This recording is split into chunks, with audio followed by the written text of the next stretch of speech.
నమస్తే, VTV prime కి స్వాగతం. ఏప్రిల్ 22 పహల్గామ్ లో జరిగిన ఉగ్రదాడి నేపథ్యంలో భారతదేశం సింధు జలాల ఒప్పందాన్ని తాత్కాలికంగా నిలిపివేస్తున్నట్టుగా ప్రకటించింది. సరిహద్దు ఉగ్రవాదానికి పాకిస్తాన్ మద్దతు ఇస్తుంది కాబట్టి ఈ నిర్ణయం తీసుకున్నామని చెప్పని భారతదేశం ప్రకటించింది. వెంటనే పాకిస్తాన్ ప్రతిచర్యగా సింధు నది వ్యవస్థ మీద వ్యవసాయ ఆధారితమైనటువంటి ప్రాంతాలన్నీ కూడా పాకిస్తాన్కి ఆయువు పట్టు. అటువంటి దీన్ని ఒక యుద్ధ చర్యగా అభివర్ణిస్తూ మేము వెంటనే గగనతలాన్ని భారత్కు మూసివేస్తున్నామని చెప్పని ప్రకటించింది.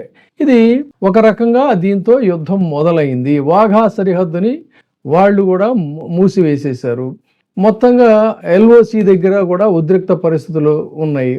తర్వాత అటు ఇటు కూడా యుద్ధ క్షిపణుల పరీక్షలు కూడా మొదలైపోయాయి. అంటే యుద్ధం వచ్చేసిందా? యుద్ధమే గనక వచ్చినట్లయితే అసలు ఇంత బలమైనటువంటి భారతదేశం మీద ఏమాత్రం ఆర్థిక స్థితిగతులు కానీ, లేదంటే సామాజికంగా ఆ దేశంలో ఉన్నటువంటి పరిస్థితులు కానీ, సైనిక శక్తి కానీ ఏమీ లేనటువంటి పాకిస్తాన్ ఎందుకు ఎగిరెగిరి పడుతుంది? దీని వెనక ఉన్నటువంటి వ్యవహారం ఏంటి? ఈ ఇండో పాక్ యుద్ధం మొదలైపోయినట్లయితే పరిణామాలు ఎలా ఉంటాయి? ఆ దేశంలో పరిస్థితులు ఎలా ఉంటాయి? మన పరిస్థితులు ఎలా ఉంటాయి? అయితే గట్టిగా బుద్ధి చెబుతామని చెప్పిన గతంలో సర్జికల్ స్ట్రైక్ దెబ్బకి కొంతకాలం నోరు మూసినటువంటి పాకిస్తాన్కి ఊహించనటువంటి దెబ్బ కొడతామని చెప్పని నరేంద్ర మోదీజీ ప్రకటించారు. ఏమిటా ఊహించనటువంటి దెబ్బ అనే దాని మీద ఇప్పుడు సర్వత్రా ఒక ఉత్కంఠ ఉంది. దీని మీద అంచనాలు వేయడానికి కూడా చాలామంది ఎక్స్పర్ట్స్, అంటే ఇంటర్నేషనల్ స్థాయిలో ఎక్స్పర్ట్స్ కూడా రకరకాల ఊహాగానాలు చెప్తున్నారు.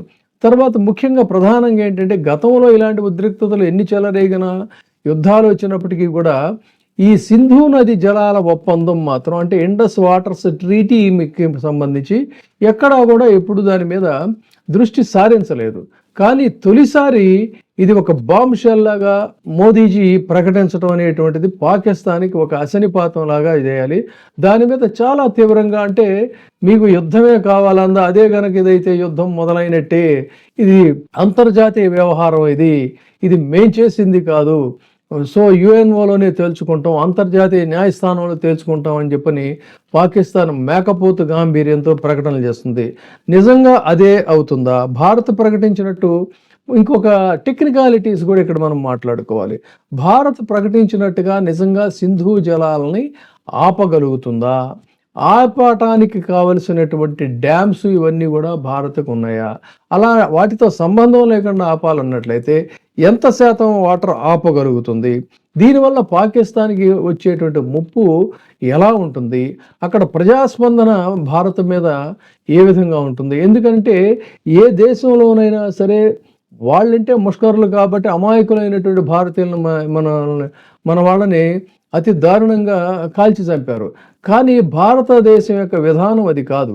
భారతదేశం ప్రత్యర్థుల మీద, శత్రు ప్రభుత్వాల మీద, శత్రు సైనికుల మీద దాడి చేస్తుంది తప్ప ఆ ప్రజల మీద ఎప్పుడు కూడా కక్ష ఉండదు. ఇది మన ఫిలాసఫీ.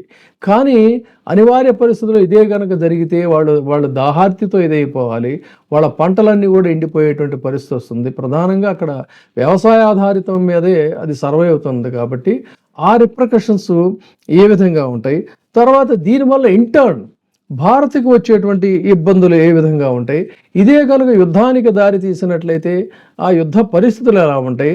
రెండు దేశాలు యుద్ధానికి సన్నద్ధులైనట్లయితే అంతర్జాతీయంగా ఏ దేశాలు అటు పాకిస్తాన్కి బాసటగా నిలుస్తాయి, భారత్కి బాసటగా నిలిచేటువంటి అవకాశాలు ఎక్కువ ఉన్న దేశాలు కనిపిస్తున్నాయి. కారణం ఏంటంటే, అంతర్జాతీయంగా ఇంచుమించుగా అన్ని దేశాలు, అమెరికా గతంలో సపోర్ట్ చేసిన అక్కడ వాళ్ళ యొక్క ట్విన్ టవర్స్ మీద అటాక్తో మొత్తంగా అంతర్జాతీయంగా ఈ ఉగ్రవాదాన్ని భరించలేమిక మేమని చెప్తున్నటువంటి దేశాలు ఎక్కువ మెజారిటీ ఉన్నాయి. కాబట్టి ఆ దేశాలన్నీ కూడా ఆబ్వియస్లీ భారతదేశానికే మద్దతు ఇస్తాయి. కానీ ఈ పాకిస్తాన్తో భారత యుద్ధం కోసం, అవకాశం కోసం ఎదురు చూస్తున్నటువంటి చైనా లాంటి దేశాలు ఉన్నాయి. టర్కీ ఉంది, ప్రధానంగా చైనా ఏం చేస్తుంది? చైనా స్పెక్టేటర్ లాగా అయితే ఉండదు. మరి ఏం చేస్తుంది? ఆఫ్ఘనిస్తాన్ పరిస్థితి ఏంటి, మనం భారత్ నుంచి వాళ్ళకి స్వేచ్ఛనిచ్చి విడిపించినటువంటి బంగ్లాదేశ్ ఇప్పుడు మా భారత్ మీద కాలు దువ్వుతున్నటువంటి పరిస్థితుల్లో మరి బంగ్లాదేశ్ యొక్క విధానం ఏ విధంగా ఉంటుంది, ఇలాంటివన్నీ కూడా కొన్ని ఆసక్తికరమైన అంశాలు.